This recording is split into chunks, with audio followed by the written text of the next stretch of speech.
പുതിയ സർക്കാർ അധികാരത്തിൽ വന്ന ശേഷം മുഖ്യമന്ത്രി വി.ഡി. സതീശൻ ഒരു പത്രസമ്മേളനത്തിൽ പറഞ്ഞ കാര്യമുണ്ട്. അതായത് സർക്കാർ ഉദ്യോഗസ്ഥർക്ക് സ്ഥലമാറ്റമൊക്കെ ഉണ്ടാവും. അതൊന്നും മാറ്റാതിരിക്കാൻ പറ്റില്ല. എന്തായാലും ബുദ്ധിമുട്ടിക്കില്ല. പക്ഷെ സ്ഥലമാറ്റമൊക്കെ ഉണ്ടാവും. അതൊന്നും ഉണ്ടാവില്ല എന്ന് വിചാരിച്ചിരിക്കണ്ട എന്നുള്ളൊരു പ്രസ്താവന ഇറക്കിയിട്ടുണ്ടായിരുന്നു. അപ്പൊ അന്ന് തന്നെ പ്രതിപക്ഷം ഇതിനെതിരെ രംഗത്ത് വന്നിട്ടുണ്ടായിരുന്നു. കാരണം ഉദ്യോഗസ്ഥരെ അന്യായമായി സ്ഥലം മാറ്റരുത്, അങ്ങനെയുള്ള കാര്യങ്ങളൊക്കെ പറഞ്ഞിട്ടുണ്ടായിരുന്നു. പക്ഷെ അതിന് പിന്നാലെയാണ് രണ്ട് ഗവൺമെന്റ് സർക്കാർ ഉദ്യോഗസ്ഥ എന്ന് പറയാം, രണ്ട് വനിതാ ഉദ്യോഗസ്ഥർ മരണപ്പെടാനിടയായത്. അപ്പം അതിൽ ഒരാള് ആശാലത എന്ന് പറഞ്ഞിട്ട് കാസർഗോഡ് കളക്ടറേറ്റിലെ ഉദ്യോഗസ്ഥയാണ്. അപ്പോ രണ്ടാമത്തെ ആള് ചൊക്ലി ഹെൽത്ത് സെന്ററിലെ കണ്ണൂര് ചൊക്ലിയിലെ ഹെൽത്ത് സെന്ററിലെ ഉദ്യോഗസ്ഥയാണ്, ഹെൽത്ത് ഇൻസ്പെക്ടറാണ്. അപ്പോൾ അങ്ങനെ രണ്ടുപേരാണ് മരിച്ചത്. ഇതിൽ രണ്ടുപേരും മരിക്കാനിടയായ സാഹചര്യം ഇവരെ രണ്ടുപേരും അതിന് തൊട്ടു മുമ്പ് സ്ഥലം മാറ്റിയിരുന്നു എന്നുള്ള ഒരു കാരണമാണ് പറയുന്നത്. അതായത് സ്ഥലം മാറ്റത്തിനെ തുടർന്നാണ് ഇവർ മരിച്ചത് എന്നുള്ളൊരു പ്രസ്താവനയാണ് ഇടതുപക്ഷം അല്ലെങ്കിൽ പ്രതിപക്ഷം ഇപ്പോൾ വ്യാപകമായി പ്രചരിപ്പിക്കുന്നത്. അതായത് രണ്ട് രക്തസാക്ഷികളാണ് ഈ സതീശൻ സർക്കാരിന്റെ യു ഡി എഫിന്റെ വിസ്മയത്തിന്റെ രണ്ട് രക്തസാക്ഷികളാണ് എന്നൊക്കെയുള്ള രീതിയിലാണ് പ്രചരിപ്പിക്കുന്നത്. പക്ഷെ ഇതിലെ വാസ്തവം എന്തെന്ന് പറഞ്ഞു പോകുമ്പോൾ നമുക്ക് അറിയാൻ കഴിയുന്നത് ഇവരെ ഒരാളെ ആശാലതയെ സ്ഥലം മാറ്റിയിരിക്കുന്നത് മെയ് 12-നാണ്. അതായത് സതീശൻ അധികാരത്തിൽ വരുന്നതിന് മുമ്പാണ്. പക്ഷെ ഇവരിപ്പോഴും പടച്ചു വിടുന്നത് എന്താണ്, പ്രചരിപ്പിക്കുന്നത് എന്താണ്, യു ഡി എഫ് അല്ലെങ്കിൽ സതീശൻ സർക്കാരാണ് വന്നതിന് ശേഷമാണ് ഇങ്ങനെ ഒരു സംഭവം ഉണ്ടായത്. ശരി, മരണം സംഭവിച്ചത് ഈ സമയത്താണെങ്കിലും പക്ഷെ ഈ സ്ഥലം മാറ്റം നടത്തിയത് മുമ്പായിരുന്നല്ലോ എന്നുള്ളത്. അത് മാത്രമല്ല, ഇതിൽ രണ്ട് സ്ഥലമാറ്റത്തിലും ഈ രണ്ടു പേരും യാതൊരുവിധ അതൃപ്തിയും പ്രകടിപ്പിച്ചിട്ടില്ല. രണ്ടുപേർക്കും സൗകര്യപൂർവ്വമുള്ള സ്ഥലമാറ്റമാണ് ഇവർ നടത്തിയത്. അതും പിണറായി വിജയന്റെ കാലത്ത് നടത്തിയതാണ്. പക്ഷെ ഇങ്ങനെയുള്ള ഒരു ആരോപണങ്ങൾ കൊണ്ടുവരുമ്പോൾ ഇവരെന്താണ് ഉദ്ദേശിക്കുന്നത്? കാരണം ഇങ്ങനെ ജനങ്ങളെ അടുത്ത് ഇങ്ങനെ അസത്യങ്ങൾ പ്രചരിപ്പിച്ച് ഒരു കള്ളം 100 തവണ പറഞ്ഞാൽ പിന്നെ അത് സത്യമാവെന്ന് പറയുന്ന ഒരു ഗീവൽസൻസ് തിയറി ഉണ്ടല്ലോ, ആ ഒരു രീതിയിലല്ലേ കാര്യങ്ങൾ പോകുന്നത്. അല്ല, ഇപ്പോ ആദ്യം മനസ്സിലാക്കേണ്ടത്, CPM ആദ്യം മനസ്സിലാക്കേണ്ടത്, അവർ പരാജയപ്പെട്ടത് അല്ലെങ്കിൽ CPM പരാജയപ്പെട്ടത് 10 വർഷത്തെ ഭരണം ജനങ്ങൾക്ക് അത്രമേൽ സഹികെട്ടിട്ടാണ് എന്നുള്ളതാണ്. പിന്നെ സർക്കാരിനെ വിമർശിക്കാനുള്ള അവസരം നൽകേണ്ടത് പ്രതിപക്ഷമാണ്.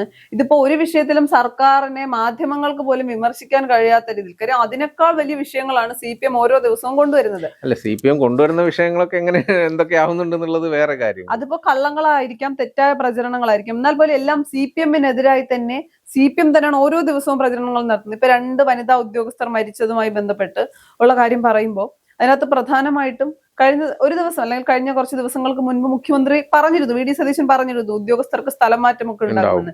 ഇപ്പൊ 2 മരണം ഉണ്ടായതിന്റെ അടിസ്ഥാനത്തിൽ നോർമലായി നമുക്ക് സംസാരിക്കും. 2 മരണം ഉണ്ടായതിന്റെ അടിസ്ഥാനത്തിൽ ഇനിയിപ്പോൾ ഉദാഹരണത്തിന് തിരുവനന്തപുരം സെക്രട്ടേറിയറ്റിലെ ഒരു ജീവനക്കാർ അല്ലെങ്കിൽ തിരുവനന്തപുരം കളക്ടറേറ്റിലെ ഒരു ജീവനക്കാർ അത്ര നന്നായി വർക്ക് ചെയ്യുന്നില്ല. അപ്പൊ അവരെ സ്വാഭാവികമായും മറ്റൊരു ജില്ലയിലേക്ക് സ്ഥലം മാറ്റണം. അയ്യോ, അവരിനിയിപ്പോൾ ആത്മഹത്യ ചെയ്യുമോ എന്ന് ഭയന്ന് സർക്കാരിന് മാറ്റാതിരിക്കാൻ കഴിയില്ലല്ലോ.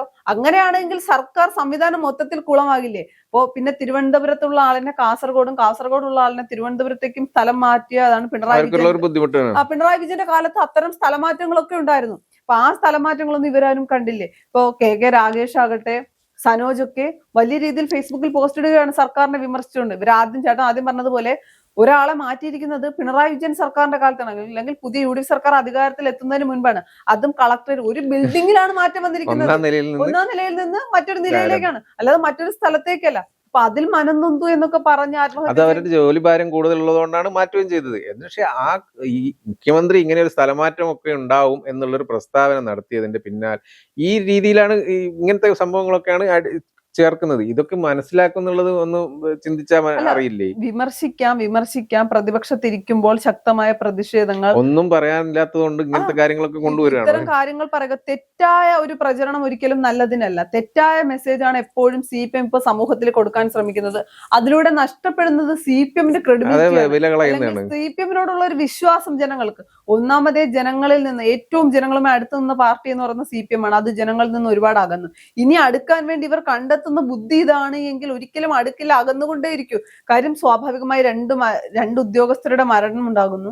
അതിനെ ഈ പറയുന്നത് പോലെ സ്ഥലം മാറ്റവുമായി കണക്ട് ചെയ്യേണ്ട ആവശ്യം എന്താണ്? ഇതിലൊരു കാര്യം ഞാൻ പറയുന്നത്, ഇതേപോലെ ഇതൊരു സംഭവം ഉണ്ട്. ഇതിന്റെ കൂടെ ഇത് പറയാതിന്റെ ഇടയ്ക്ക് ഒരു സംഭവം ഓർമ്മ വന്നുകൊണ്ട് പറയണം. മറ്റേ കഴിഞ്ഞ ദിവസം വേറൊരു വാർത്ത വന്നിട്ടുണ്ടായിരുന്നു. ഒരു മുഖ്യമന്ത്രിയുമായി അടുത്തുള്ള വി.ഡി. സതീശനുമായി അടുത്തുള്ള ഒരു അദ്ദേഹത്തിന്റെ സോഷ്യൽ മീഡിയ കോർഡിനേറ്ററായ ഒരാള് MDMA ആയി പിടിച്ചു എന്ന് പറയുന്നത്. അതും ശരിക്കും പറഞ്ഞു കഴിഞ്ഞാൽ മുഖ്യമന്ത്രിയുടെ ഇത്രയും അടുപ്പമുള്ള ആളെ UDF സർക്കാരിന്റെ പോലീസ് തന്നെ അറസ്റ്റ് ചെയ്യാന്ന് പറയുമ്പോൾ അദ്ദേഹത്തെ സഹായിച്ചു എന്നുള്ളൊരു നിലപാടല്ലോ. അതിലും ആ കാരണവും പറഞ്ഞിട്ട് എടുത്തിട്ടാണ് CPM അലക്കുന്നുണ്ട്. എന്ത് വിഷയത്തിലാണ് പ്രതിഷേധം നടത്തേണ്ടതെന്നോ ഒന്നും എന്ത് മനസ്സിലാവുന്നില്ല. വിഷയത്തിലാണ് സംസാരിക്കേണ്ടതെന്നോ CPM അറിയാത്ത ഒരു രീതിയിലേക്ക് CPM അവസ്ഥ എത്തിയിട്ടുണ്ട്. അതെ, ഇതിപ്പോ ഈ രണ്ടുപേരും മരിച്ചവരുടെ കാര്യം വെച്ചാൽ ഇവര് ഇത്രയും മാസമായിട്ട് പോലും യാതൊരുവിധ ഇതിന് അതൃപ്തിയും പ്രകടിപ്പിച്ചിട്ടില്ല, ആരോടും പരാതി പറഞ്ഞിട്ടില്ല. അവർക്ക് സൗകര്യപൂർവ്വമുള്ള സ്ഥലത്തേക്ക് മാറ്റി കൊടുക്കുകയും ചെയ്തു.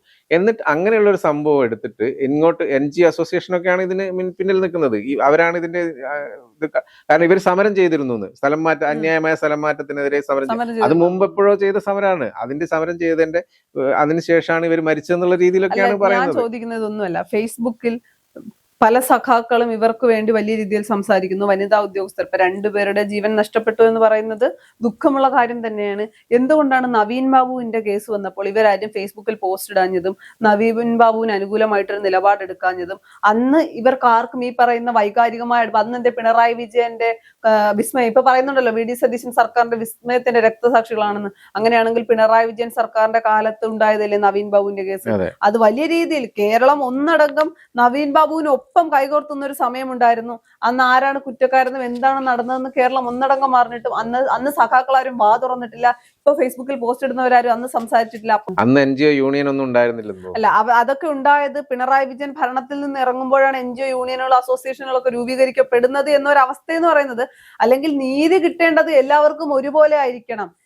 UDF അധികാരത്തിലിരുന്നാലും LDF അധികാരത്തിലിരുന്നാലും ജനങ്ങൾക്കും ഉദ്യോഗസ്ഥർക്കും ഒക്കെ നീതി ലഭിക്കേണ്ടത് ഒരുപോലെയാണ്, അല്ലാതെ രാഷ്ട്രീയം നോക്കിയിട്ടല്ല. പിന്നെ ഏതൊരു മരണത്തെയും എന്തിനേയും രാഷ്ട്രീയമായി ഉപയോഗിക്കാനുള്ള ഒരു രീതി, അല്ലെങ്കിൽ രാഷ്ട്രീയമായി എന്ത് കാര്യത്തെ ഉപയോഗിക്കാമെന്നുള്ളത് വളരെ മോശപ്പെട്ട ഒരു കാര്യമാണ്.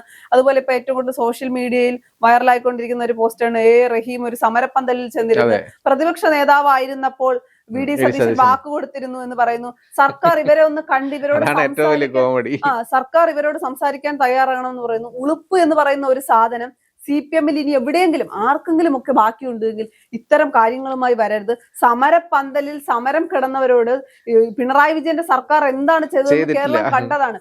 ഒന്ന് സംസാരിക്കാനോ കേൾക്കാനോ തയ്യാറാകാതെ ഇരുന്ന അതിപ്പോ PSC ഉദ്യോഗാർത്ഥികളാകട്ടെ ആശാവർക്കർമാരാകട്ടെ സമരം ചെയ്ത് എല്ലാവരോടും മുഖം തിരിച്ചു നിന്ന ഒരു സർക്കാരായിരുന്നു പിണറായി വിജയൻ സർക്കാർ.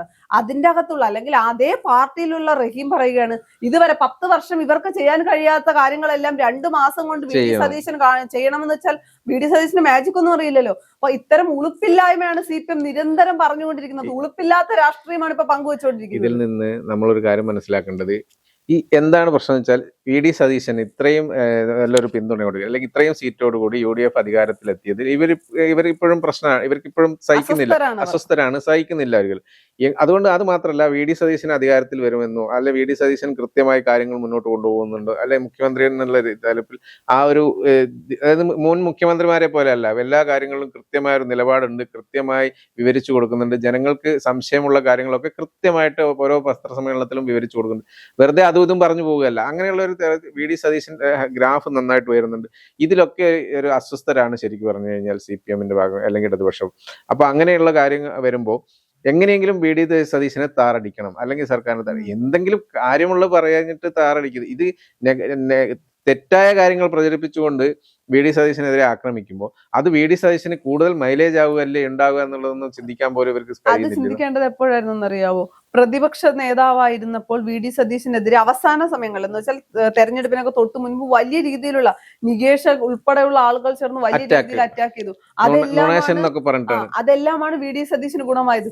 CPM സൈബർ ഹാൻഡിലുകൾ ഇത്തരം നുണപ്രചരണങ്ങൾ നടത്തുമ്പോൾ CPM-ന്റെ മാത്രം ടാർഗറ്റ് ചെയ്തിട്ടായിരുന്നു സഖാക്കൾ ഇത്തരം പ്രചരണം നടത്തുമ്പോൾ അത് അനുകൂലമാകുന്നത് UDF സർക്കാരിനും VD സതീശനുമാണ്. മറുവശത്തിന് ഉണ്ടാകാൻ പോകുന്ന പ്രശ്നം ഇത്തരം കാര്യങ്ങൾ സ്ഥിരമായി കുത്തിപ്പൊക്കിക്കൊണ്ട് വരികയാണെങ്കിൽ CPM-ൽ ജനങ്ങൾക്കുള്ള വിശ്വാസം നഷ്ടപ്പെടും. ഇനി വസ്തുതാപരമായ ഒരു കാര്യം, പ്രതിപക്ഷമാണല്ലോ, വസ്തുതാപരമായ ഒരു കാര്യം സർക്കാരിനെതിരെ കൊണ്ടുവരുമ്പോഴും ജനങ്ങൾ അതിനെ തള്ളിക്കളയും. കാരണം ഇവർ പറയുന്നത് മുഴുവൻ കള്ളമാണ് അല്ലെങ്കിൽ ആവശ്യമില്ലാത്ത കാര്യങ്ങളാണ് എന്ന് പറഞ്ഞ് സ്വയം വിലയിടുക മാത്രമേ CPM-ന് ഉണ്ടാവൂ. അല്ലെങ്കിൽ കള്ളം പറഞ്ഞിട്ട് ജനങ്ങളെ പൊട്ടന്മാരാക്കാന്ന് വിചാരിച്ച് നടക്കുമെന്നാണോ ഇവർ വിചാരിക്കുന്നത്? അല്ല, CPM എനിക്ക് മനസ്സിലാകുന്നില്ല. ഒന്നാമത്തെ കാര്യം, ഇതുവരെയും അവർ തെരഞ്ഞെടുപ്പിന്റെ പരാജയം അംഗീകരിച്ചിട്ടില്ല. CPM തോറ്റു എന്ന് പറയുന്ന അല്ലെങ്കിൽ തോൽപ്പിക്കുന്നതിനേക്കാൾ ബുദ്ധിമുട്ടാണ് അവരെ തോറ്റു എന്ന് പറഞ്ഞു മനസ്സിലാക്കാൻ. ആ ഒരു അവസ്ഥയിലൂടെയാണ് ഇപ്പോഴും CPM കടന്നു പോകുന്നത്. അപക്വമായ ഇത്തരം പരാമർശങ്ങളും പരാതികളും ഫേസ്ബുക്ക് പോസ്റ്റുകളും അനാവശ്യമായിട്ടുള്ള കാര്യങ്ങൾ ഉന്നയിക്കുന്നതിനപ്പുറത്തേക്ക് രാഷ്ട്രീയമായി സംസ്ഥാനത്തിലെ ജനങ്ങളൊപ്പം നിൽക്കുമെന്ന് ഉറപ്പുള്ള വിഷയങ്ങളിൽ ശക്തമായ പ്രതിപക്ഷമായി നിലനിൽക്കുകയാണെങ്കിൽ CPM-ന് തിരിച്ചു വരാനുള്ള അവസരം ഇനിയുമുണ്ട്.